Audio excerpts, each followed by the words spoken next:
صلی اللہ علیہ وسلم فرمایا، پہلے بتایا پوچھا گیا کہ کیا اللہ کے ساتھ کفر کی وجہ سے؟ فرمایا نہیں، خامدوں کی ناشکری کرنے کی وجہ سے۔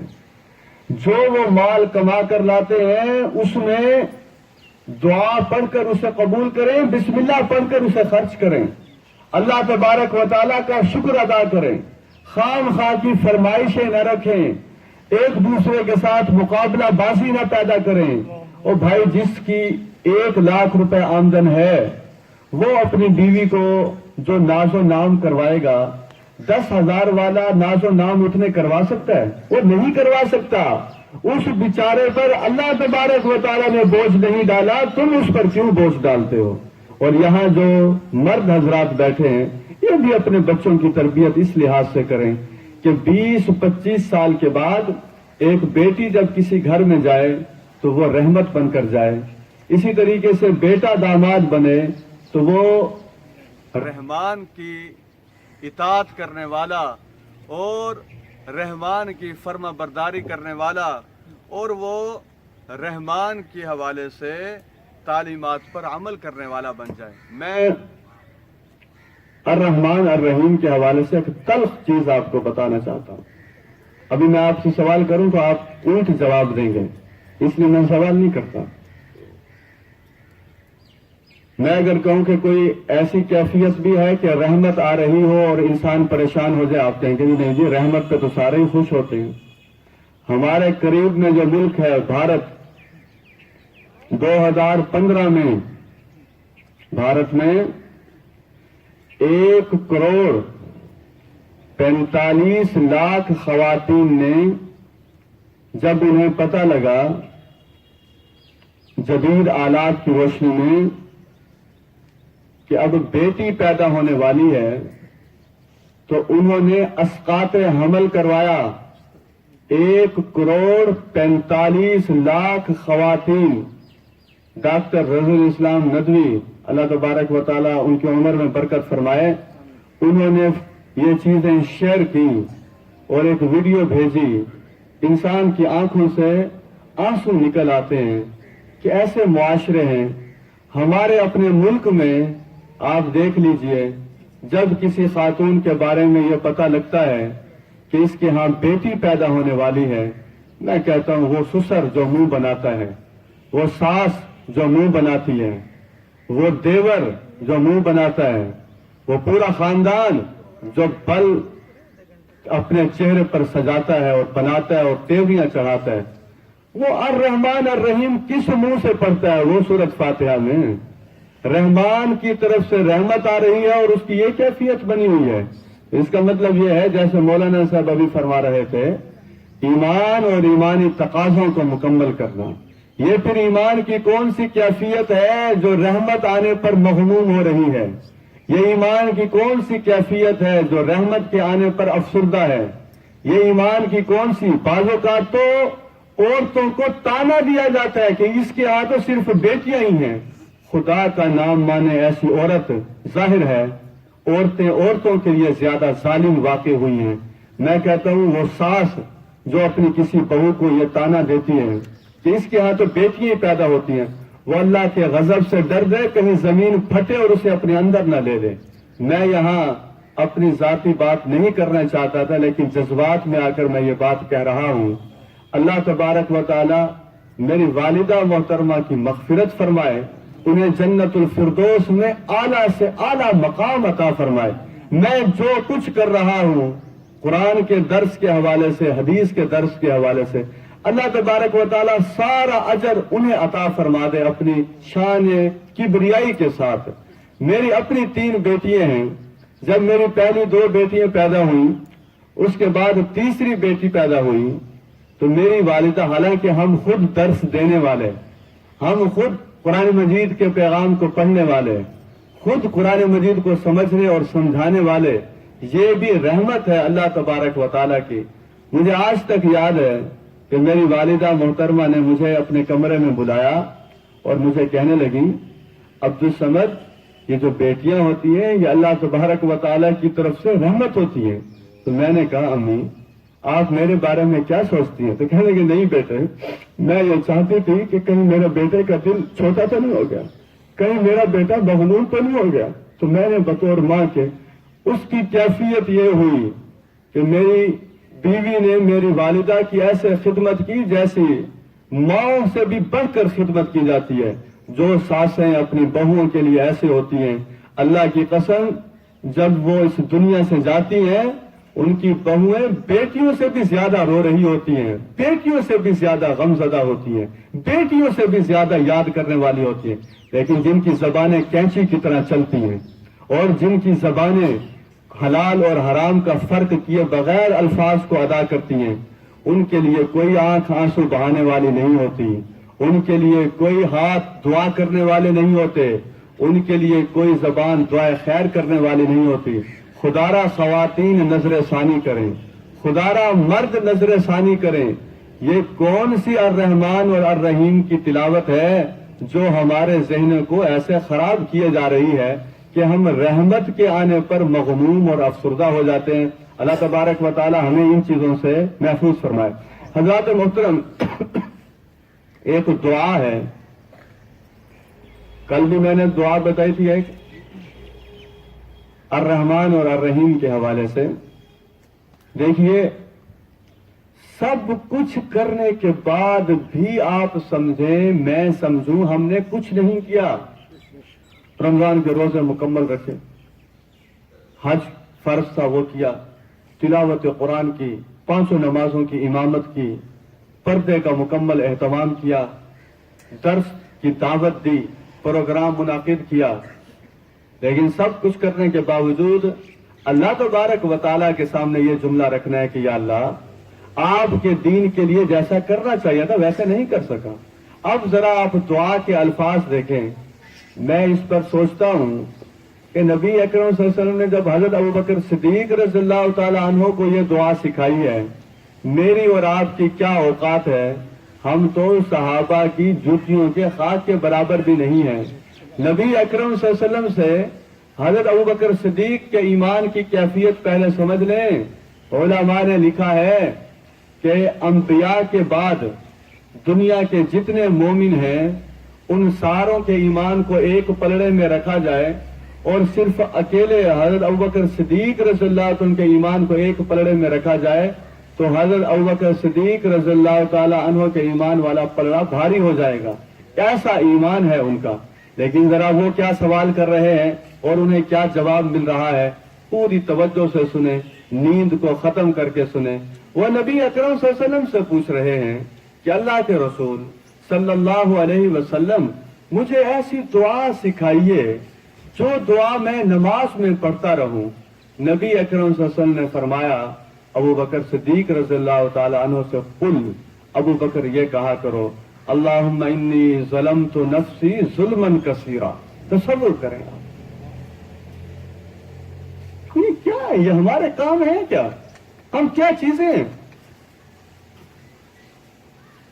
کائنات کی عظیم ترین ہستی انبیاء کے بعد انہیں یہ فرمایا جا رہا ہے کہ آپ یہ کہیں اللہ میں اپنی جان پر بڑا ظلم کر بیٹھا ہوں۔ ہم تو سارا دن پھر یہی کہتے رہے اللہم انی ظلمت نفسی ظلما کثیرا۔ کیا دعا ہے، کیا جملے، مختصر علم سے بھرے ہوئے پیکڈ ایسے چیزیں پیک ہوتی۔ امت پر احسان کر کے گئے ہیں نبی اکرم صلی اللہ علیہ وسلم، بہت سے احسانات ہیں، ان میں سے ایک احسان بہترین دعائیں اللہم انی ظلمت نفسی ظلما کثیرا۔ اے اللہ میں اپنی جان پر بڑا ظلم کر بیٹھا ہوں۔ ولا یغفر الذنوب الا انت، آپ کے علاوہ کوئی گناہوں کو معاف کرنے والا نہیں ہے۔ فاغفر لی مغفرۃ من عندک، اپنی جناب سے مجھے مغفرت عطا کر دے۔ ورحمنی، میرے اوپر رحم فرما۔ انک انت الغفور الرحیم، بے شک آپ تو ہیں ہی معاف کرنے والے، آپ تو ہیں ہی رحم فرمانے والے۔ میں ایک مثال دیتا ہوں آپ کو۔ بعض اوقات بچے جو ہیں نا یہ بھی بڑے تیز ہوتے ہیں، یہ جب پیسے مانگتے ہیں، اگر کوئی سمجھدار بچہ ہو وہ پہلے ہی پیسے مانگنے سے پہلے کہتا ہے چاچو آپ بہت اچھے ہیں، ہم تو آپ کو جو کہتے ہیں آپ وہ چیز دے دیتے ہیں، 10 روپے تو دیں۔ اب آدمی کے پاس نہ بھی ہو تو ہم کہیں نہ کہیں اس وقت نہ بھی ہو تو آدمی کہتا ہے کہ یار، یعنی تعریف پہلے اور درخواست بعد میں۔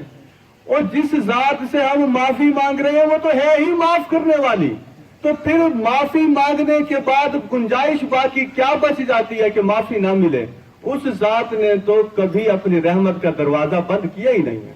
حدیث میں آتا ہے اللہ تبارک و تعالی ساری رات اپنے دست قدرت رحمت والا پھیلائے رکھتے ہیں کہ دن کا گناہ کرنے والا معافی مانگے میں اسے معاف کرتا ہوں۔ سارا دن اپنا دست قدرت رحمت والا پھیلائے رکھتے ہیں کہ رات کو گناہ کرنے والا معافی مانگے میں اسے معافی دے دوں۔ حدیث کے الفاظ یہ ہیں، یہ دست قدرت جو اللہ تبارک و تعالیٰ کی رحمت والا ہاتھ ہے، یہ ایسے ہی دن رات اللہ تبارک و تعالیٰ پھیلاتے رہیں گے یہاں تک کہ سورج مغرب سے نہ نکل آئے۔ کیا بڑی بات ہے، سارے گناہوں کی معافی مانگ۔ حضرات محترم، وقت بڑی تیزی سے گزر رہا ہے، اب آئیے آیت نمبر 3۔ مالک یوم الدین، فیصلے کے دن کا مالک، بدلے کے دن کا مالک۔ اصل میں یہ تینوں آیات تعارف خداوندی کی حیثیت رکھتی ہیں، اللہ تبارک و تعالیٰ کا کامل تعارف۔ اب آپ دیکھیے، دوسری آیت کا میں نے پہلی آیت کا دوسری آیت سے تعلق بنایا تھا، اب میں دوسری کا تیسری آیت کے ساتھ تعلق بناؤں۔ آپ دیکھیں، جب کیس کسی رحم دل جج کے پاس چلا جائے تو مظلوم کتنا خوش ہوتا ہے، کہتا ہے میرا معاملہ کس کے پاس چلا گیا؟ رحم دل جج کے پاس۔ ساری انسانیت خوش ہو جائے قیامت والے دن جس کے ہاتھ میں حساب کتاب ہے، وہ کسی پر ظلم کرنے والا ہے ہی نہیں۔ آپ دیکھیں آیت نمبر 2 میرے ساتھ پڑھیں، کیا ہے آیت نمبر 2؟ الرحمن الرحیم، فوراً فرمایا مالک یوم الدین، انصاف کے دن کا مالک۔ آپ یقین جانیے، اگر کوئی فاحشہ خاتون کے بارے میں لوگوں کو کہا جائے کہ آپ اس کے بارے میں فیصلہ کریں، لوگ تو یہ فیصلہ کریں گے کہ جہنم میں اسے دھکیل دیں۔ رحمت خداوندی کی کیفیت کیا ہے؟ فاحشہ خاتون ہے، لیکن وہ مخلوق خدا پر رحم کرتی ہے، وہ مخلوق خدا پر رحم کرنے کی وجہ سے اس فاحشہ خاتون کو بھی جنت کے اندر داخلہ عطا کر دیا جاتا ہے۔ ہم ایک دوسرے کے بارے میں فیصلہ کریں، معذرت کے ساتھ پاکستان میں جو اس وقت فرقہ واریت پھیلی ہوئی ہے، ایک دوسرے کے بارے میں اگر کہہ دیا جائے کہ آپ لوگ فیصلہ کریں، میرا نہیں خیال کہ کوئی ایک آدمی بھی جنت میں جانے کے قابل ہوگا۔ ہمیں لوگوں کی خامیاں نظر آتی ہیں، یہ خامی، وہ خامی، وہ خامی، یہ خامی، یہ خامی، یہ خامی۔ وہ ساری خامیوں کے بعد بالآخر یہ فیصلہ ہوگا کہ یہ آدمی جو ہے نا اس کے قابل ہے، یہ جہنم کے اندر دھکیل دیا جائے۔ فیصلہ کس کے ہاتھ میں ہے؟ جو ماں کے مقابلے میں کتنا گنا زیادہ محبت کرنے والا ہے۔ اب آپ خود دیکھیے، قرآن مجید کی آیت ہے سورۃ نساء کی، دل خوش ہو جاتا ہے آیت کو پڑھ کے۔ ویسے تو قرآن سارے کا سارا ظاہرہ خوشی کا ذریعہ ہے۔ ما یفعل اللہ بعذابکم ان شکرتم وآمنتم وکان اللہ شاکرا علیما۔ میں اس آیت کے ترجمے سے پہلے ایک اور بات بتا دوں، اپنے بارے میں تو میں 100% بتا رہا ہوں، آپ کے بارے میں بھی میرا گمان یہی ہے، اگر رحمت خداوندی نہ ہوتی، اللہ تبارک و تعالیٰ گناہوں پر پکڑ لیتے، یہ جتنے مرد اور جتنی خواتین اس وقت اس پنڈال میں موجود ہیں، کوئی ایک بھی زمین پر موجود نہ ہوتا۔ یہ ذہن میں رکھیے، ہمارا جو اس کائنات میں چلنا پھرنا ہے کس کی وجہ سے ممکن ہے؟ رحمت خداوندی کی وجہ سے۔ ہمیں گناہوں کو ترک کرنا چاہیے، ایسے رحیم ذات کے احکامات پر عمل کرنا چاہیے۔ تو جو میں نے آیت پڑھی، ما یفعل اللہ بعذابکم ان شکرتم وآمنتم، اللہ تبارک و تعالیٰ تمہیں عذاب دے کر کیا کرے گا؟ کیا پڑھی ہے اللہ تبارک و تعالیٰ کو تمہیں عذاب دینے کی؟ اگر تم شکر گزار بندے بن کے رہو اور اس پر ایمان لے آؤ۔ وَكَانَ اللَّهُ شَاكِرًا عَلِيمًا، اللہ تبارک و تعالیٰ تو قدردان ہے، اللہ تبارک و تعالیٰ تو جاننے والا ہے۔ اب آپ دیکھیے، یہ ہمارے دوست کہتے ہیں جی آپ درس دینے آئے، آپ کا بڑا شکریہ۔ مجھے بتائیے، یہ مخلوق ہو کر شکریہ ادا کر رہے ہیں، قدردان ہیں، تو جس کے نام کو سارا دن انسان بلند کرے وہ کتنا قدردان ہوگا انسان کا؟ انسان، اور آپ جس کی باتیں سننے کے لیے یہاں آئے ہیں، جس کے کلام کو سمجھنے کے لیے آئے ہیں، وہ کتنا قدردان ہے۔ ہم بستی خداداد میں اس وقت پروگرام کر رہے ہیں۔ صحیح بخاری کی حدیث ہے، جب میرے بندے مجھے مجمع کی حالت میں یاد کرتے ہیں، میں انہیں ان کی بہتر مجلس اور ان کے بہتر مجمع میں انہیں یاد کرتا ہوں، فرشتوں کے مجمع میں انہیں یاد کرتا ہوں۔ یعنی ہم اس وقت فاذکرونی اذکرکم، تم مجھے یاد کرو میں تمہیں یاد کروں گا۔ تو اس وقت ہمارا تذکرہ ہو رہا ہے عرش معلیٰ پر، اور کون فرما رہے ہیں؟ اللہ تبارک و تعالیٰ۔ اور کس کی صحبت میں؟ فرشتوں کی صحبت میں۔ پھر بھی آپ دیکھیے کہ ہم گھروں میں موجود رہیں اور سستی کا مظاہرہ کریں تو یہ نقصان کا کام ہے۔ حضرات محترم، یہ جو مالک یوم الدین کا معاملہ ہے، انصاف کے دن کا مالک، وہ دن کیسا ہوگا اور کس بنیاد پر فیصلہ ہوگا؟ اذا الشمس کورت، سورج کو بے نور کر دیا جائے گا۔ وَإِذَا النُّجُومُ انْكَدَرَتْ، ستاروں کو منتشر کر دیا جائے گا۔ وَإِذَا الْجِبَالُ سُيِّرَتْ، پہاڑوں کو چلایا جائے گا۔ وَإِذَا الْعِشَارُ عُطِّلَتْ، حاملہ اونٹنیوں کو ان کی حالت پر چھوڑ دیا جائے گا۔ وَإِذَا الْوُحُوشُ حُشِرَتْ، سچی بات یہ ایک ایک آیت کہتی ہے کہ میری تشریح کی جائے، لیکن گھڑی کہتی ہے کہ وقت زیادہ ہو گیا۔ وَإِذَا الْوُحُوشُ حُشِرَتْ، جنگلی جانوروں کو سمیٹ دیا جائے گا۔ وَإِذَا الْبِحَارُ فُجِّرَتْ، دریاؤں میں آگ لگا دی جائے گی۔ وَإِذَا النُّفُوسُ زُوِّجَتْ، جسم اور روح کو ملا دیا جائے گا۔ وَإِذَا الْمَوْءُودَةُ سُئِلَتْ، زمین میں زندہ درگور کی گئی بچی سے پوچھا جائے گا، اس کے بارے میں پوچھا جائے گا۔ بِأَيِّ ذَنبٍ قُتِلَتْ، کس گناہ کی پاداش میں اسے قتل کیا گیا۔ وَإِذَا السَّمَاءُ كُشِطَتْ، آسمان کی اس کھال کو کھینچ دیا جائے گا۔ وَإِذَا الْجَحِيمُ سُعِرَتْ، جہنم کو خوب دہکایا جائے گا۔ وَإِذَا الْجَنَّةُ أُزْلِفَتْ، جنت کو قریب لایا جائے گا۔ اب ہے وہ پوائنٹ کہ یہ مالک یوم الدین فیصلہ کس بنیاد پر ہوگا۔ عَلِمَتْ نَفْسٌ مَا أَحْضَرَتْ، ہر شخص جان لے گا آج وہ کیا لے کر آیا ہے۔ اللہ کی پسندیدہ چیزیں لے کر آیا ہے یا ناراض کرنے والی چیزیں لے کر آیا ہے؟ شریعت کے احکامات کو توڑ کر آیا ہے یا عمل کر کے آیا ہے؟ نمازیں ترک کر کے آیا ہے یا ادا کر کے آیا ہے؟ تلاوت قرآن لایا ہے یا موسیقی لایا ہے؟ پردہ لایا ہے یا بے پردگی کو لایا ہے؟ لوگوں کے ساتھ حسن سلوک لایا ہے یا بد اخلاقی لایا ہے؟ آج ساری چیزوں کا وزن ہو رہا ہے۔ فمن ثقلت موازینہ فهو فی عیشۃ راضیہ ومن خفت موازینہ فامہ ہاویہ وما ادراک ما ہی نار حامیہ۔ اور اس موضوع پر تو سینکڑوں آیات ہیں۔ اذا زلزلت الارض زلزالها واخرجت الارض اثقالها وقال الانسان ما لها یومئذ تحدث اخبارها، آج کا اخبار جا کے پڑھیں، خبریں آئیں گی، اس دن زمین بول رہی ہوگی۔ یومئذ تحدث اخبارها، زمین اپنی اوپر بیتی گئی ساری داستانوں کو سنا رہی ہوگی۔ زمین کیسے سنا سکتی ہے؟ بِأَنَّ رَبَّكَ أَوْحَىٰ لَهَا، پروردگار کا زمین کو حکم ہوگا کہ تمہارے اوپر بنی آدم نے جو کچھ کیا ہے ذرا اس کی داستان تو بنی آدم کو سنا دو۔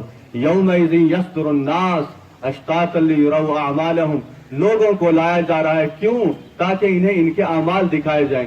فَمَن يَعْمَلْ مِثْقَالَ ذَرَّةٍ خَيْرًا يَرَهُ وَمَن يَعْمَلْ مِثْقَالَ ذَرَّةٍ شَرًّا يَرَهُ، تھوڑی نیکی کی ہے وہ بھی دیکھ لو گے، تھوڑی برائی کی ہے وہ بھی دیکھ لو گے۔ حضرات محترم، دعا کریں کہ ہمارے پلڑے بھاری رہیں۔ میں آخر میں بلکہ ترجمہ کر لیجئے، دیکھیں ہم سارا جو پروگرام کر رہے ہیں انشاءاللہ وہ جو اگلی آیات ہیں اس کی تشریح ان سارے پروگراموں میں آتی رہے گی۔ میں اگر ایک ایک آیت کرتا رہوں تو پھر ہمارا سلیبس جو وہ رہ جائے گا، اور میں یہ نہیں چاہتا۔ آپ ذرا سلیبس پر نظر رکھیں، انشاءاللہ اس کی تشریح آگے والے دروس میں آتی چلی جائے گی۔ یہ 3 آیات کے بعد اللہ تبارک و تعالیٰ کا کامل تعارف حاصل ہونے کے بعد بندہ مومن اب اپنی فریاد بھی سنا رہا ہے، اپنا فیصلہ بھی بتا رہا ہے، اور اپنا اللہ تبارک و تعالیٰ کے ساتھ تعلق بھی بتا رہا ہے۔ ایاک نعبد و ایاک نستعین، اے اللہ ہم تیری ہی بندگی کرتے ہیں، تجھ ہی سے مدد مانگتے ہیں۔ میرا دل چاہ رہا ہے مجھے 1 منٹ دے دیں صرف، میں آپ کو ایک بات بتا دوں۔ یہ نماز میں سورت پڑھی جاتی ہے، نبی اکرم صلی اللہ علیہ وسلم نے فرمایا جب بندہ نماز پڑھ رہا ہوتا ہے اس کے بالکل سامنے اللہ تبارک و تعالیٰ کا چہرہ ہوتا ہے۔ یہ علماء یہاں موجود ہیں، ان سے پوچھئے یہ ایاک کا کون سا صیغہ ہے، تو یہ آپ کو بتائیں گے کہ یہ جو ایاک کا صیغہ ہے یہ حاضر کا صیغہ ہے۔ اللہ کی قسم جس کے قبضے میں میری جان ہے کہ جب انسان کو ایسی احادیث پتہ ہو پھر نماز کی جو کیفیت ہوتی ہے وہ ٹکرے مارنے والی نہیں ہوتی، پھر نماز کا خشوع خضوع کا کیا کہنا۔ ایاک نعبد و ایاک نستعین، اے اللہ ہم تیری ہی بندگی کرتے ہیں، تجھ ہی سے مدد مانگتے ہیں۔ یہ لوگ کیوں خودکشی کی طرف چلے جاتے ہیں؟ او اللہ کے بندو، مدد کرنے والا تو دیکھو، کس سے مدد مانگ رہے ہو؟ ایسی ذات جس کے خزانے میں کوئی کمی نہیں ہے، کیوں مسائل کی وجہ سے پریشان ہو کر اپنی زندگی کو ختم کر بیٹھتے ہو؟ او نوجوانوں کی جماعت، او ہوا کی بیٹیاں، اپنی پسند کے رشتے نہ ہونے پر موت کو گلے لگانے والے، فسادات کو پیدا کرنے والے معاشرے کے لوگوں، ذرا سمجھو تو صحیح، ہماری سب سے زیادہ محبت ہے اللہ تبارک و تعالیٰ کے ساتھ، اور ہم اپنے مسائل کے لیے جس سے مدد مانگ رہے ہیں وہ خالی لوٹاتا نہیں ہے کسی کو۔ اور ظالم حکمرانوں، اس عوام کو رحمت بھرا نظام دے دو تاکہ یہ رحمت کے فائدے اٹھا سکیں۔ ایاک نعبد و ایاک نستعین، اللہ ہم تیری ہی بندگی کرتے ہیں، تجھ ہی سے مدد مانگتے ہیں۔ اب ہے جی، میں نے پچھلے دن ایک آرٹیکل پڑھا، دل خوش ہو گیا۔ بعض اوقات علم کی ایک ایسی بات ہوتی ہے سارا دن انسان اسی خوشی میں گزار دیتا ہے۔ انہوں نے لکھا ہوا تھا سورۃ فاتحہ دعا ہے اور سارا قرآن مجید کے جو 30 سپارے ہیں وہ جواب دعا ہیں۔ مجھے یہ جملہ بڑا پسند آیا، آپ میرے ساتھ کہہ دیجئے، سورۃ فاتحہ کیا ہے اور سارا قرآن مجید دعا بھی کس کی طرف سے ہے؟ یعنی تصور کریں، ایپلیکیشن لکھنی نہیں آتی تو پرنسپل صاحب کہتے ہیں خود میں لکھواتا ہوں، میں ڈکٹیٹ کرواتا ہوں۔ ہمیں کیا پتہ نہیں کیا مانگتے کیا نہ مانگتے، خود دعا سکھا دی، اور جواب دعا بھی کس کی طرف سے؟ تو آپ سارے دعا بھی سیکھنے آئے ہیں، جواب دعا بھی یہ ہے جناب دعا، ایک چیز جو مانگ رہے ہیں جو سب سے زیادہ ضروری چیز ہے۔ اہدنا الصراط المستقیم، اے اللہ ہمیں سیدھے راستے کی ہدایت نصیب فرما۔ یا انشاءاللہ اگلے دنوں سیدھا راستہ پردے کے لحاظ سے کیا ہے، سیدھا راستہ کمائی کے لحاظ سے کیا ہے، سیدھا راستہ اخلاقیات کے لحاظ سے کیا ہے، سیدھا راستہ نظام کے لحاظ سے کیا ہے، سیدھا راستہ والدین کے حقوق کے حوالے سے کیا ہے۔ یعنی سارے جو پروگرام ہوتے ہیں روزانہ، چاہے درس حدیث ہو رہا ہے چاہے درس قرآن ہے، کس کی تلاش ہے ہم ساروں کو؟ سیدھے راستے کی تلاش ہے۔ سیدھے راستے کی وضاحت ہر عالم بیان کر رہا ہوتا ہے۔ صراط الذین انعمت علیہم، ان لوگوں کا راستہ جن پر آپ کا انعام ہوا، غیر المغضوب علیہم ولا الضالین، نہ کہ ان لوگوں کا راستہ جو جن پر غضب ہوا اور جو گمراہ ہوئے۔ ایک بات ہے، آپ اس صورت پر دیکھیں ذرا دوبارہ، الحمدللہ رب العالمین، اللہ تبارک و تعالیٰ کا تذکرہ موجود ہے۔ الرحمن الرحیم، اللہ تبارک و تعالیٰ کا تذکرہ۔ مالک یوم الدین، اللہ تبارک و تعالیٰ، مالک کا لفظ اللہ تبارک و تعالیٰ کے لیے۔ ایاک نعبد و ایاک نستعین، یہ تو کاف کی ضمیر ہے، یہ اللہ تبارک و تعالیٰ کے لیے۔ اہدنا الصراط المستقیم، یہ جو ایدی کا صیغہ ہے یہ اللہ تبارک و تعالیٰ کی طرف جا رہا ہے۔ صراط الذین انعمت علیہم، جو انعمت کا فعل ہے یہ اللہ تبارک و تعالیٰ کی طرف ہے۔ ایک آیت صرف ایسی ہے جس میں اللہ تبارک و تعالیٰ کا تذکرہ نہیں ہے، وہ ہے آخری آیت۔ علماء خصوصی طور پہ توجہ دیں، کیوں نہیں ہے اس میں اللہ تبارک و تعالیٰ کا تذکرہ؟ کیونکہ باقی ساری چیزیں اللہ کی طرف سے ہیں، اس لیے نہیں ہے۔ اللہ تبارک و تعالیٰ خام خواہ نہ کسی پر غصے ہوتا ہے اور نہ خام خواہ کسی کو گمراہ کرتا ہے۔ گمراہ بھی لوگ خود ہوتے ہیں اور اللہ کے غضب کے مستحق بھی اپنے کرتوتوں کی وجہ سے بنتے ہیں۔ وآخر دعوانا ان الحمد للہ رب العالمین۔